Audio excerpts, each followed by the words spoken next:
In this video, we are going to continue talking about the characteristics of protons NMR. Specifically, we will be continuing our discussion with chemical shift. And now we are going to be focusing specifically in anisotropic effects. Remember, chemical shift refers to the location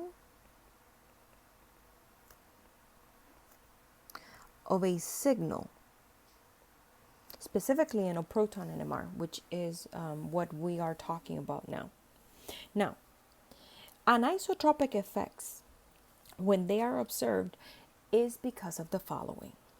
When we have electrons in a system, we have previously seen that because they are circulating charged particles, they are going to be creating a magnetic field. Well, when it comes to pi electrons in a system, we see that when they are subjected to an external magnetic field, they will do, as we've seen previously, they will circulate. Now, understand that because the electrons are circulating, they are going to be producing a magnetic field and causing a diamagnetic anisotropy.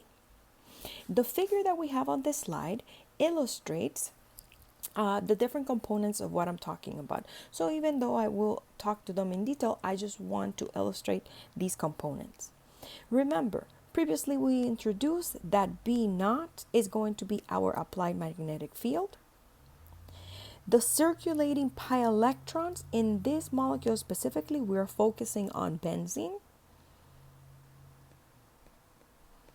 as a molecule that has pi electrons. We are going to be discussing why the protons are going to be de-shielded. And lastly, remember, when we applied this external magnetic field to these pi electrons in this instance, that induced magnetic field is going to be known as BIN for induced magnetic field. Diamagnetic anisotropy means that different regions of localized space have different magnetic strengths. In the case of benzene, which is the molecule that we have specifically here, remember that benzene is going to be composed of 6 different protons. The pi electrons, even though they're not illustrated in this figure, I'm going to write them in. Remember that benzene has alternating double bond, single bond, double bond, single bond, double bond. Okay?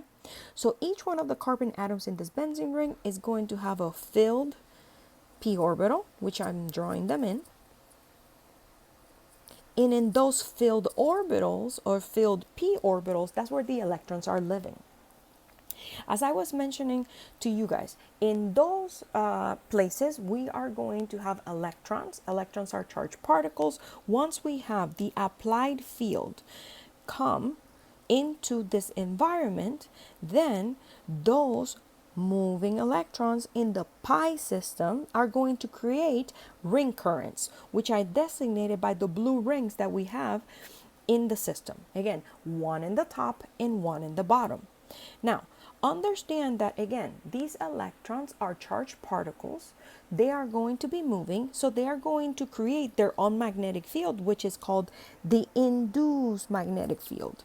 Okay, this magnetic field, if I actually trace the movement of it, which I'm just going to highlight in purple, is circulating in the following manner. It's going down and up in this direction if we follow the arrow. Down, up in this direction. Notice that in this case, as we follow through in the direction of how this induced magnetic field is circulating, notice that this induced magnetic field that it is created by the circulating pi electrons goes with in the same direction, okay, as the applied external magnetic field. What does this mean?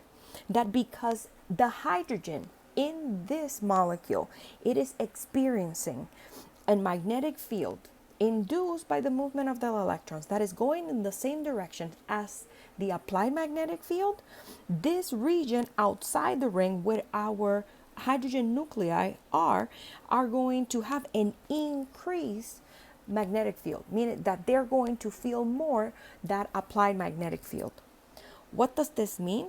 That when we look specifically at the proton NMR for this molecule, we are going to see some effects. What are those effects? Well, the result of a diamagnetic anisotropy effect, the results of a diamagnetic anisotropic effect are similar to what we have seen before in de-shielding, and this is specifically for aromatic protons, okay? What we observed is that the more magnetic field, okay, that it is felt by those protons, the more energy is going to be required to spin flip those protons. So at the end of the day, what we observe is that the protons specifically that are in this aromatic system are going to be present more downfield, okay, in an NMR spectrum. So aromatic protons will appear in the neighborhood of about 7 ppm when we look at the proton NMR. Now, in this instance, we also have two more signals, okay? And here I'm not precisely discussing all the different types of signals that we have in this molecule, which is called ethylbenzene.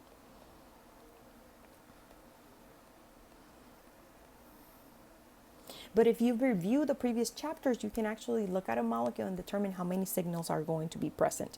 But understand that specifically when we focus on the aromatic ones, understand that they are going to be showing up in this region, which is downfield within the proton NMR.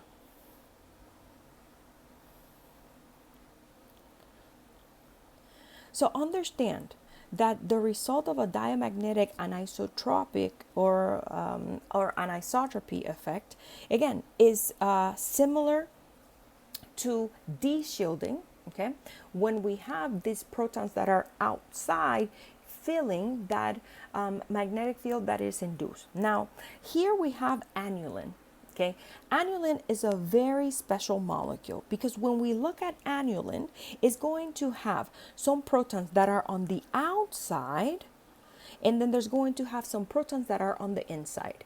Now, if we look at the outside protons, as you can see, these 1, 2, 3, 4, 5, 6, 7, 8, 9, 10. These protons are going to appear at around 8 ppm.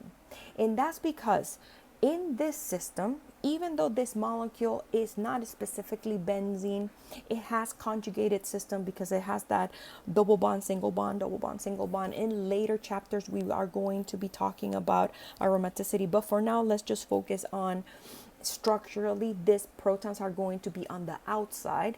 The reason why the protons that are on the outside of aniline are going to be showing up in the NMR more downfield is because the diamagnetic anisotropy effects are also going to be felt there, meaning that the induced magnetic field that it is created by the electrons in the pi bonds are going to go in the same direction as the applied external magnetic field, meaning that those protons are going to have like a de-shielding effect and appear more downfield. The ones that are in the middle, as you can see, are going to be showing actually in a rare spot because we hardly ever see protons appear in a negative number, but they happen to be. So because they are inside of the molecule, they appear to be more shielded, okay, in a sense. But again, that is very special for this molecule. And we are just trying to illustrate another example in which we actually observe this diamagnetic anisotropy in place. To summarize what we need to know about chemical shift, I will recommend that for homework and exams, you guys have in handy table 15.2. Because in table 15.2, you have the chemical shifts for protons in different electronic environments. This table is really going to be helpful, specifically when we start discovering or generating our own NMR charts as part of exercises that we have in this chapter.